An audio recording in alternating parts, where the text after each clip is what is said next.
about the way the ICU lab engine is designed, and then I guess people were interested in the bits I do to use canned tables to handle things that don't have G-sub tables, so I can talk about that. So the ICU lab engine is implemented in a simple subset of C++. Sorry, can you give just a little bit of background about what ICU is and step up a bit? Sure. ICU is International Components for Unicode. It's a library that's designed to allow applications to internationalize. So it has support for number formatting, date formatting. It has a lot of information about Unicode characters and their properties. What does it have? It can detect line breaks, word breaks, character boundaries, that sort of. And it has a lot of support for message files so that you can externalize all the program messages into a file and flip them up and that kind of stuff. And originally the ICU lab engine was written just to go into the JDK. And at some point I said, well, I've got all this stuff and we've got this open source library, maybe I should make it be part of the open source library too. And so we did that a while ago, 5 years ago, something like that. So is that enough background? Sorry, I'm just going to go into GTK. JDK. JDK, right. Slight difference. Yeah. It's been in the JDK for a long time, right. Since like JDK 1.4. Yeah.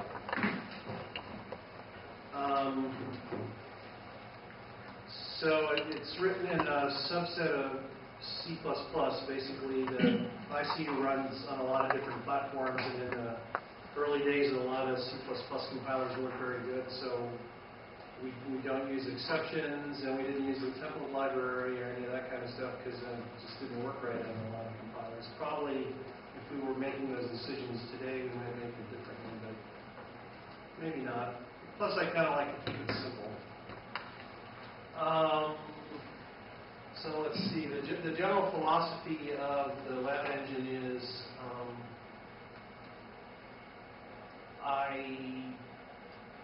for instance, the byte swapping that has to happen, I do that on the fly rather than reading the table and then swapping the whole thing and caching it. It's designed, I think this part of it's actually like what's in Pango. I process the text, figure out which features need to get applied to which characters, and then I run the engine over all of that once, as opposed to, say, Uniscribe, which at least allegedly runs the whole engine once for each feature. So what I do is I have a lot of code up front that looks at the font, looks at the features that are required, and figures out what order to apply them in, and then it just keeps going back over the text until it's applying all the features. The other, yes? So do you just nmap the table, then pass on the fly? Pardon? So you said that yeah, I do everything on the fly. So you never read the table? I do read the table, but I don't. Yeah. Yeah, you know, it just was a decision I made at the time. I mean, it's a trade-off, right? If you swap the table once, you know, then you don't have to swap it as you go. But if you end up not reading most of it, you swap a bunch of stuff you didn't need to. So, you know, I don't really know which way is better. That was just the way I picked, and it hasn't seemed to be a performance problem, so I never felt like I needed to revisit it. The other thing I do is I have one array of glyphs, and I use that array over and over again. I don't, like Pango has 2 arrays, and it reads from one and writes to the other, and then it flips them and it keeps going. I just use one array. And I have code to grow it if I need to grow it. If I need to take something out, I replace it with a special glyph ID that means it's been deleted. And that actually has some benefit because it's easy for me, for example, to place accents on ligatures because I still have the marks that say where all the components for the ligature were. immediately which component the accent goes on. And I did run into some problems having to do with ligatured marks over ligatured base characters. And what I ended up doing was I used a different character to replace the ones that get taken out from the ligature or mark. Because otherwise I would have had to do a lot of bookkeeping to keep track of everything, and this just seemed easier. I'm trying to think what else is important. That's sort of the general differences I know from other engines.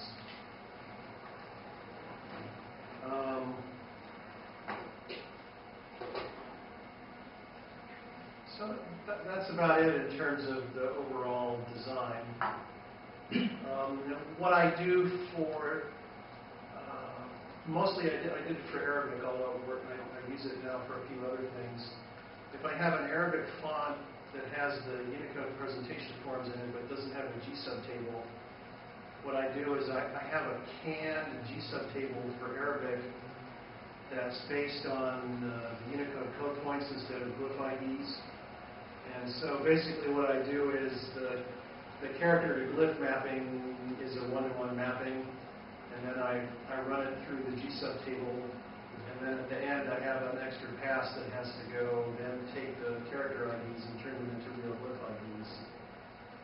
And also the code for doing ligatures and things has to checks to make sure the ligature is actually in the font before it generates it. And I use that same idea for what I call canonical processing. So that for example, if you have an A umlaut character, but there's no A umlaut character in the font, it will split it to an A and an umlaut. And if you have A followed by umlaut and there is an A umlaut in the font, it will combine it.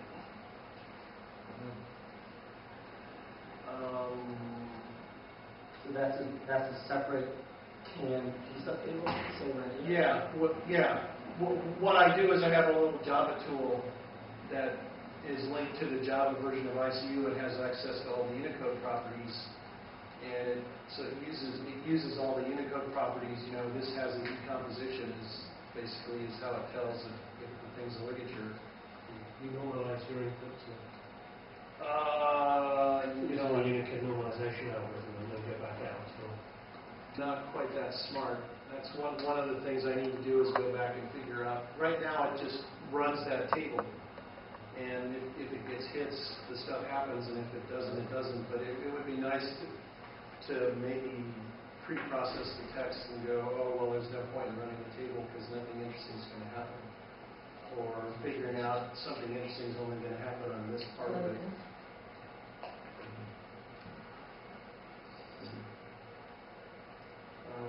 And actually, I ended up doing that way because the original other people in the group said, "Oh, we have all of this power inside of ICU. You should just use it. The decomposition, composition, and all of that." But my code also has to run inside of Java, where none of that's easily available.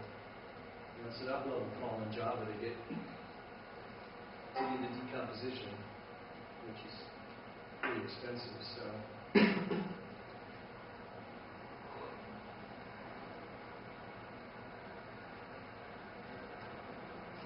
That's about it. I guess the other thing I could talk about a little bit is the Unicode, the infamous Unicode, which I ported to Pango several years ago. This is infamous what code? The infamous Indic code. Oh, Indic, yeah. Right. Yeah, when I originally wrote that code, I looked at all the Microsoft specs from 5 or 6 years ago, or whatever it was, and I thought, oh, it looks like most of this work could be done with one piece of code and some tables. And so originally I tried to do it with state tables, but I couldn't figure out how to make that work. So I looked at all of the specs and I twiddled on the code for a while and I got something which seemed to work. But what ended up happening was every time the details of one of the scripts change, you have to go in. There's like this big major loop with a bunch of checking flags and tables and things, and it's hard to make a fix for one script that doesn't end up breaking some other script. So that's a question I've had in my mind is, if you were to go back, starting from with a fresh slate, knowing what you know now, would it make more sense to say, well, okay, here's my template that I'm going to use for Bengali or whatever, but now let's just copy it and just write a separate one for Bengali or whatever. I mean, is that a better choice, or is it you still think to just go with one? Well, I was at one point I was all set to rewrite it, and Owen Taylor said, it's almost all the bugs are out of it. So maybe it's not. Maybe you're close enough that it's not worth it. And so I put that project on the shelf. But I definitely would look at it again. I'm not sure. There's a lot of commonality, and it would be nice to have a design that could take advantage of the commonality, but didn't kind of mush everything together so much.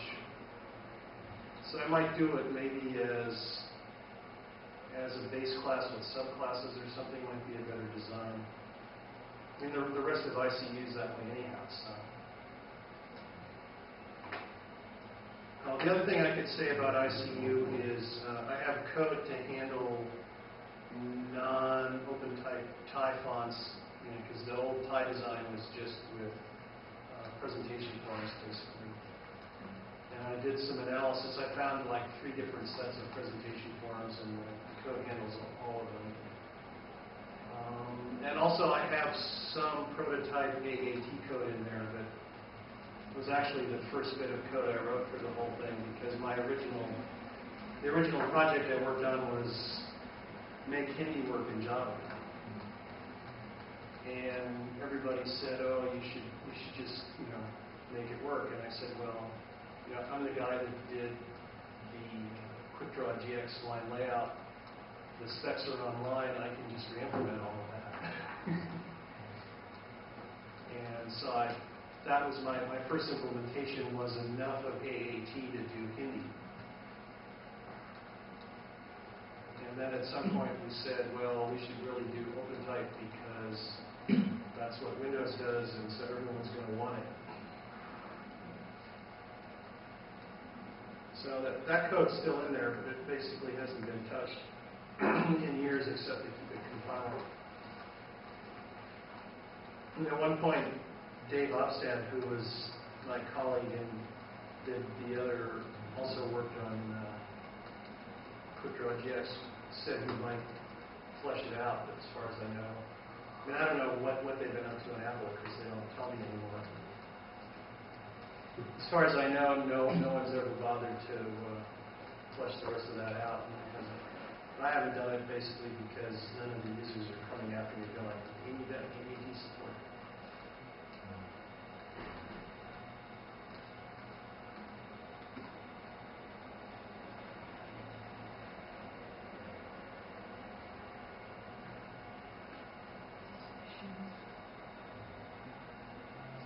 Anything else? Anybody else have any questions? How widely is the library used?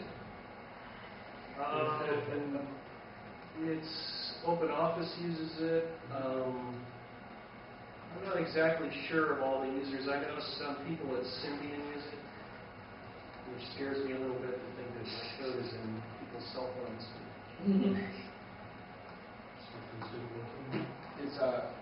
Is OpenOffice now using more recent versions? I know at one point there seemed to be a bit of a gap. Well, I've been having this sort of on-again, off-again fight with them because they did some bizarre things to my code to make some bizarre, stupid fonts work.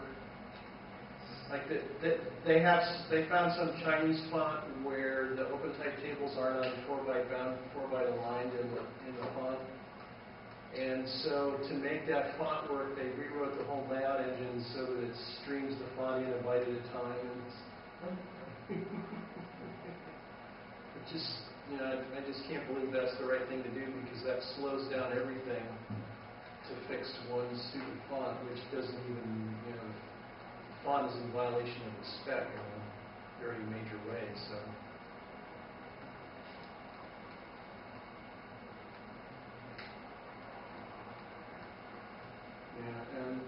because the Unicode's also in Pango, I get a lot of kind of cross-reference bugs from Pango. Is it the same code or the diverged? It's diverged, and the Pango's all in C, so I had to recast it as C. And then Pango makes fixes, I make fixes. Sometimes they go back and forth, sometimes they don't. Sometimes I decide that the fix in Pango wasn't really the right fix. I mean, Pango seems to be quite, people seem to be moving to Pango, so Yeah. the source code is Well, that's part of the reason why I think we need one common engine. It's just because part of the problem I have is getting testing resources, and the one thing that seems to get plenty of in Pango is people banging on their code. So.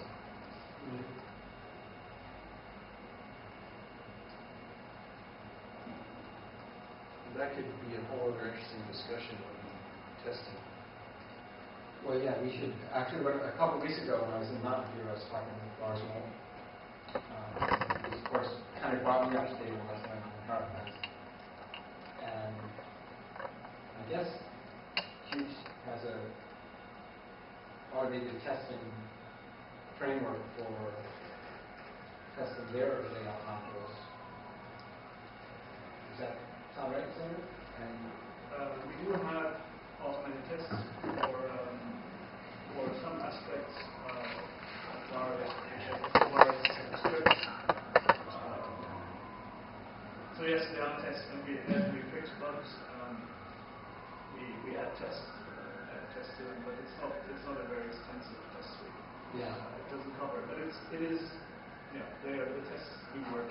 The test would work. So what I was, in back of my mind, what I was thinking is perhaps what that existing automated testing framework can become the basis of a much more expanded, comprehensive testing framework that gets put into place, for this unified layout. And then maybe we get, other people involved in fleshing out the testing framework, right? While you guys are working on the code, and other people maybe aren't working on the code so much, like myself or somebody, to work on fleshing out the testing framework. That's what it is. I mean, it's free software, right? Yeah, exactly. Yeah, I have some automated tests too, but they're a little bit basic. And basically I have an XML file that says if you take this text and shove it through this font, this should come out. But the problem is that the this should come out part I calculate with a tool.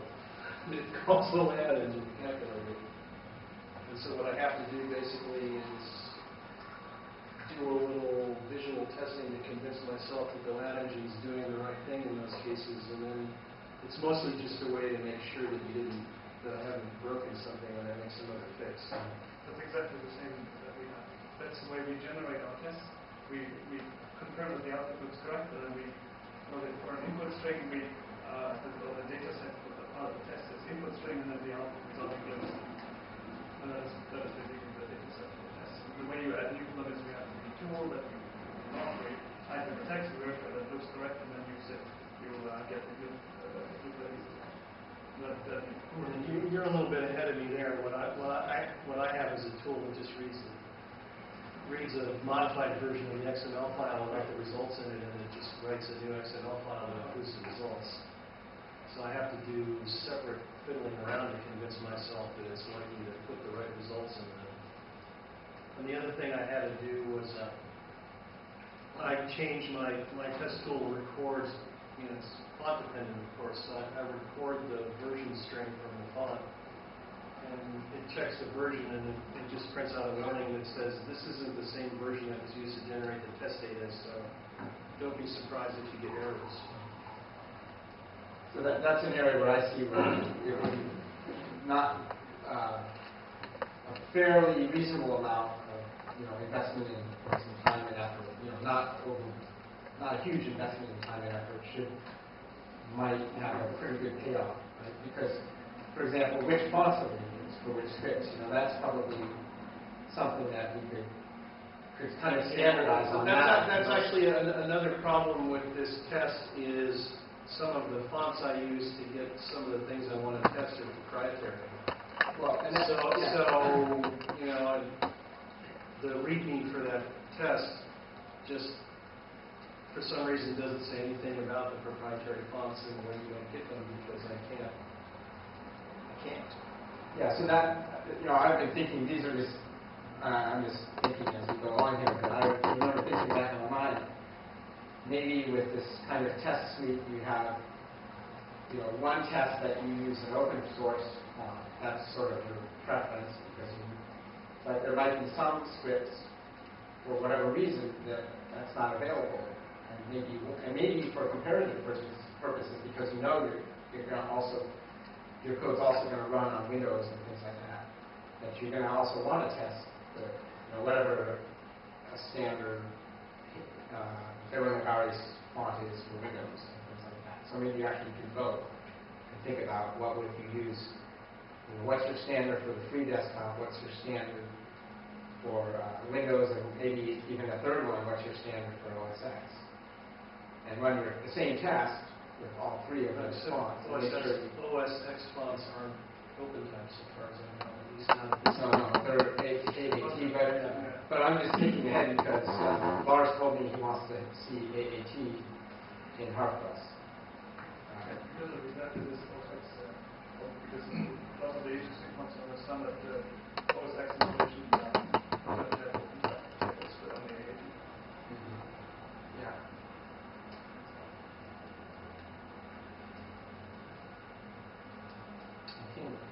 So any other questions about ICU stuff? So should we go on with, thank you.